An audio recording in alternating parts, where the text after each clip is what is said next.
नमस्कार दोस्तों, आपका स्वागत है मेरे इस YouTube चैनल आगाज जन क्रांतिका में। दोस्तों, बड़ा ही एक सनसनीखेज मामला उजागर हो रहा है शिवहर में। बिन बाढ़ के ही बागमती बहा ले गई 1,67,00,000 रुपए। हाँ दोस्तों, आपको एक फिल्म का हम डायलॉग बता रहे हैं। दिल जले फिल्म शायद आपने देखा होगा। उसमें अमरीश पुरी के द्वारा एक डायलॉग बोला जाता है कि जिसमें कहा गया है कि जंगल में जब आग लगती है तो उन पेड़ों का हिसाब तो होता ही है जो जल गए होते हैं, साथ ही उन पेड़ों का भी हिसाब होता है जो कभी उगे ही नहीं थे। जी हाँ दोस्तों, बिल्कुल इसी तरह का एक मामला है, सनसनीखेज मामला है, जो दैनिक जागरण में भी छपा है या फिर अन्य मीडिया के माध्यमों से प्रसारित भी किया जा रहा है। आपको बता दें कि यह मामला है 1,67,00,000 रुपए का। यह मामला तब उजागर हुआ है जब एक आरटीआई कार्यकर्ता मुकुंद प्रकाश मिश्रा ने 2022 में बाढ़ सूचना के अधिकार के तहत 2022 में तटबंधों को देख रेख हेतु बागमती परियोजना पर कितने पैसे खर्च किए गए उसका रिपोर्ट मांगा, उसकी जानकारी मांगी। तो उस जानकारी में उजागर हुआ कि 1,67,00,000 रुपए खर्च किए गए हैं, जबकि आपको बता दें कि 2022 में बाढ़ से कहीं कोई नुकसान हुआ हो ऐसी कोई जानकारी ही नहीं है। खैर, हम आपको बताते हैं कि किस किस मद में कितने पैसे खर्च किए गए हैं। कार्यपालक अभियंता बागमती परियोजना शिवहर प्रमंडल के अनुसार जो सूचना दिया है, उस सूचना के अनुसार कितने पैसे खर्च किए गए हम आपको बताते हैं कि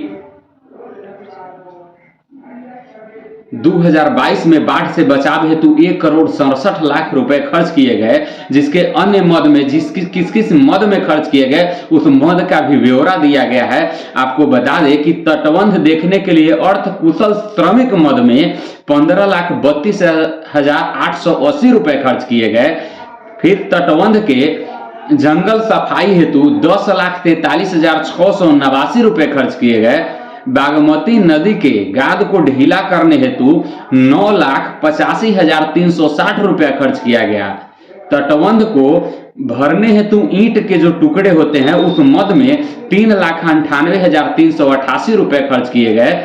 तटबंध पर नजर रखने हेतु डेरा डालने के मद में 5,10,550 रुपया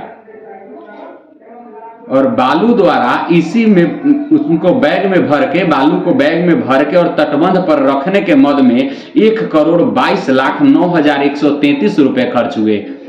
बड़ा ही अजीब मामला है, जबकि बाढ़ आया ही नहीं और इतने रुपए खर्च हो गए।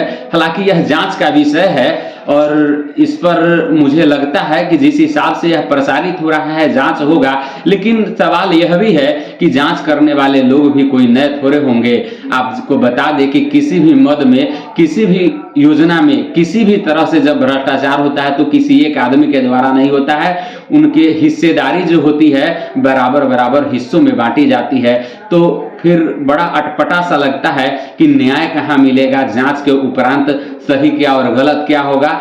हमको जहां तक लगता है, हमने जहां तक देखा है, सब कुछ लिपापोती हो ही जाता है। फिलहाल देखिए, इसकी जांच लगभग होनी तय है या फिर क्या होता है यह बता दिया जाए। लेकिन यह कोई एक नया मामला नहीं है और यह शिवहर का ही नहीं है, पूरे बिहार में इसी तरह का मामला है। पूरे बिहार में इस तरह की घटनाएं घटित होती है जो पूरे लिपापोती के तहत पैसे की निकासी होती है, पैसा गायब हो जाता है, न कोई पूछने वाला होता है, न कोई सुनने वाला होता है। जो पूछने वाला है, जो सुनने वाला है, उसमें बराबर की हिस्सेदारी होती है, बांट दिया जाता है ताकि कोई इस पर आवाज नहीं उठाए। यह बिहार है, यहाँ तो इस तरह होता है कि रोड बनता भी नहीं और पैसे की निकासी हो जाती है, लेकिन बोलेगा कौन? बस सब हम भी झेल रहे हैं, आप भी झेल रहे हैं, सब लोग झेल रहे हैं और फिर पैसों का बंदरबाट हो रहा है, योजनाओं का बंदरबाट हो रहा है। विकास की गति धीमी हो रही है, विकास नहीं हो रहा है, लोग पलायन करने को मजबूर है। सारी स्थितियां जो बिहार की है बदहाल होती जा रही है